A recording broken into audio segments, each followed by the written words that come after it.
been biking Pittsburgh for years. It's one of my favorite warm weather activities. In fact, I'll actually do it at any time of year just because I'm that nuts. I'm in the Shadyside neighborhood today. I'm going to do a quick tour of this area. So, I talk about my favorite things to do here, things you need to see. This is strictly my opinion. They called Shadyside the Greenwich Village of Pittsburgh. This is not a curated list. This is from a perspective of someone on a bike, so I hope you enjoy it. The first thing you're going to know about or probably see is Walnut Street. Now, Walnut Street has the most popular brands for upscale shopping and dining purposes. But what you want to do is you want to start on Ellsworth Avenue. That's the avenue that's just to the north here. But your first stop should be Roslyn Place. Now, you're not going to know anything about Shadyside. It's a little bit of an enclave neighborhood for what used to be kind of the counterculture movement in Pittsburgh. But prior to that, it was occupied by people that were a little bit more wealthy. Now, this street is a good example of that, because when you see the architecture and the way the street is laid out with these wooden Nicholson pavement blocks, you can kind of get an idea that these houses weren't just slapped up. So it's just a short little cul-de-sac, but it'll get you to understand a little bit more about the neighborhood. Now, when you get onto Ellsworth, you're going to see a lot of shops and art galleries that are mom and pop or like privately owned. I can't stand loud cars. They are so annoying. Anyway, so as a veteran of someone that takes people around my town or places I live, I've seen the looks of disappointment on people's faces when I bring them to a neighborhood or something that just I feel is cool due to maybe historical significance. So the reason I'm featuring Shadyside and I'm talking about it now in this way is because you can take an outsider here and it passes the eye test. Unfortunately, that blends in elements of gentrification and new construction to what was an established counterculture hippie enclave, but that's okay. You'll just have to deal with it. Now, as you get further on Ellsworth, you'll see that it kind of takes on like a hippie type of vibe here. There's the rainbow flags here because we just had Pride recently, and there are actually, you know, this is an LGBTQ friendly neighborhood. Okay, that's a good thing in terms of, you know, being progressive and a city being more flexible in terms of what kind of lifestyles it allows, or at least accepts culturally. A lot of repurposed industrial buildings and warehouses here. There's a lot of repurposed auto garages too, which is great. You will see art galleries and different boutiques and stuff that are privately owned, like I was mentioning before. That to me is always a good sign of like the health of a neighborhood. You don't want to just see big brands and big corporations in, because that just means they came in right as the neighborhood was already developed. When you have small family-owned businesses, it's always a good sign because it just shows that they're part of the community. Now again, I chose my bike to get around the city, and it's one of my favorite modes of transportation. It allows me to blend the convenience of getting up and off the bike when you want to with speed. So now in Ellsworth, you're gonna pass a jazz club restaurant called Con Alma. Now, Shadyside used to be like the jazz center of Pittsburgh. In fact, a lot of beat writers like the Beat Generation, Allen Ginsberg, Jack Kerouac, those types of guys, they would come and hang out, and people like-minded to them would come and hang out in places like this too. Ellsworth Avenue used to have coffee shops all up and down. It used to be called Espresso Row.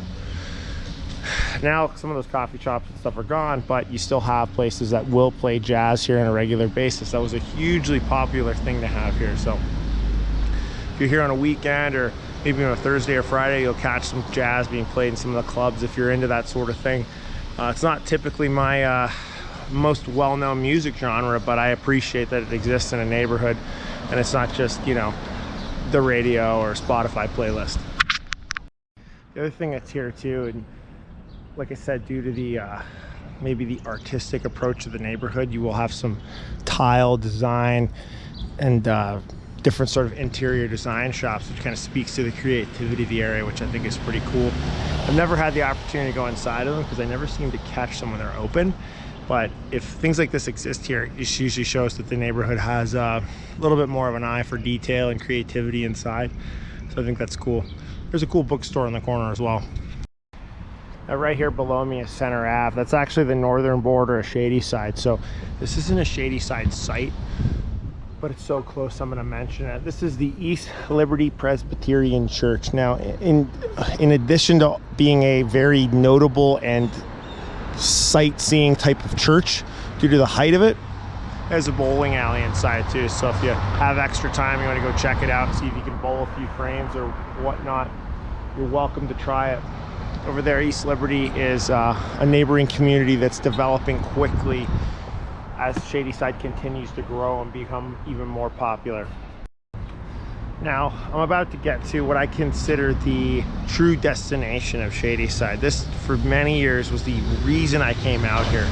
A trip wasn't complete without what I'm about to show you in a second. But before I do, I want to explain a little bit how this neighborhood came to be. So, it was developed a little later than a lot of the other neighborhoods surrounding the downtown. A lot of those neighborhoods were late 1700s, maybe even early 1800s. But this neighborhood, you have developing after the railroad came through. No surprise there. A lot of neighborhoods, once the rail link's there, some way to move passengers, then all of a sudden, people start arriving and moving in.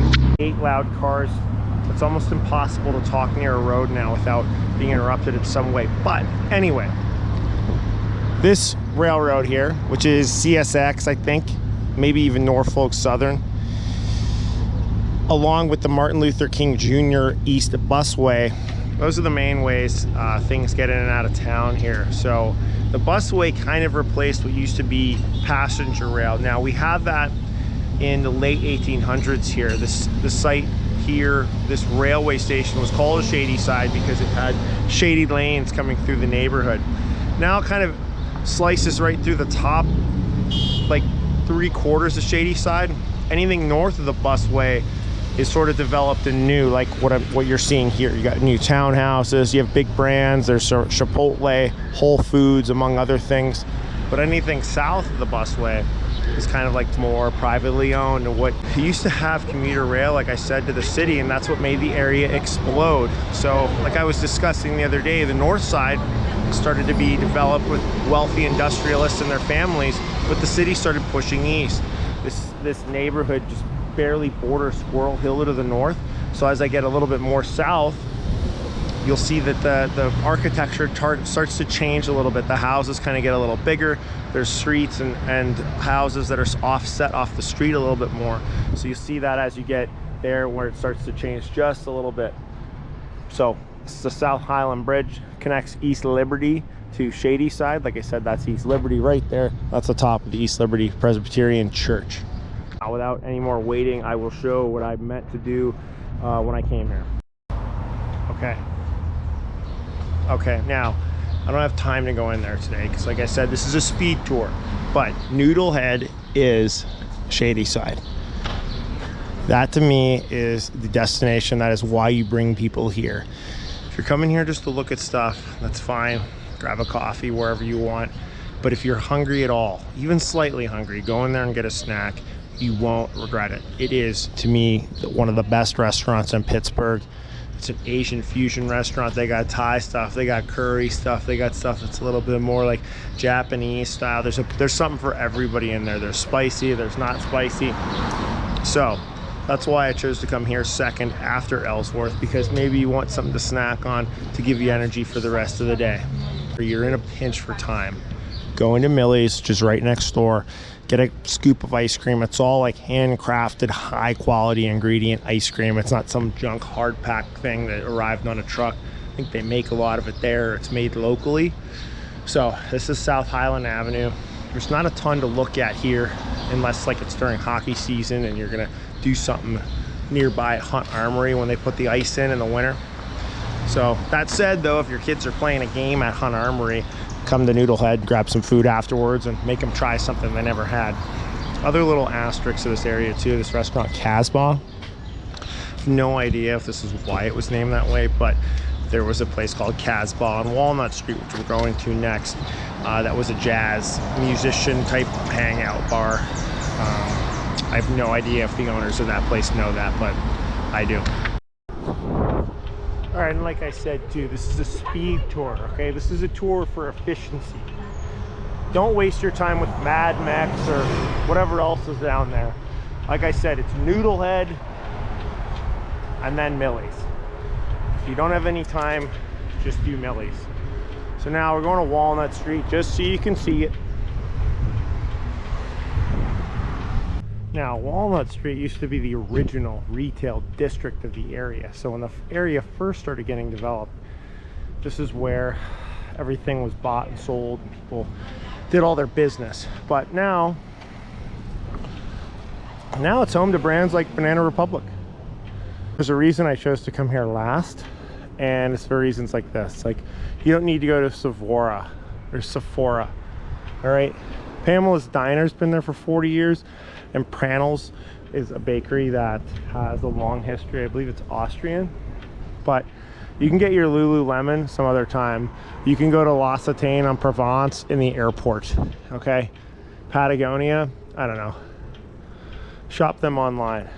The Apple store, you know, if you need to go in there and get something fixed, go ahead.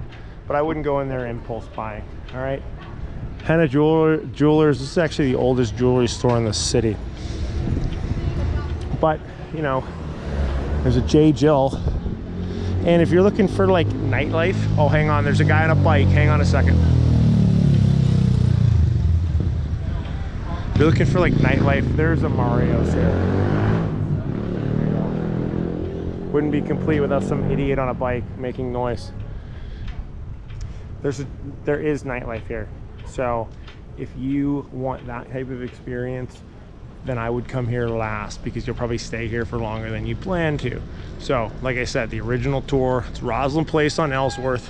Walk Ellsworth, see the shop, see some stuff on there, get a good idea of the culture, then go to South Highland, get something to eat at Noodlehead. If that's all you have time to do, that's great. You've seen enough of Shadyside to get a feel for it. Only if you have time, come to Walnut Street. Because, you know, okay, you can walk up and down and it feels nice, but actually, with the brands they have here, this is nothing special. You need service at the Apple store, great, but I wouldn't waste your time. This is just like a mall unpacked. There's a J. Jill here. There's a Francesca's. That's something I see in a mall. So you're not missing much if you miss Walnut Street. Although it used to be really cool. There's businesses after business here. There used to be a bar or a cafe or a restaurant or a pub or something where all sorts of music used to be played. They called Shadyside the Greenwich Village of Pittsburgh. So it used to be cool. Like all neighborhoods, they used to be cool. Money floods in, the property developers come in, things change a little bit, but you know, if you're taking somebody from out of town here, they're not going to be unimpressed because it still looks nice. Like I said, it passes the eye test, and you probably agree with that. So thanks. That's a speed tour of Shadyside. Send them off on their merry way.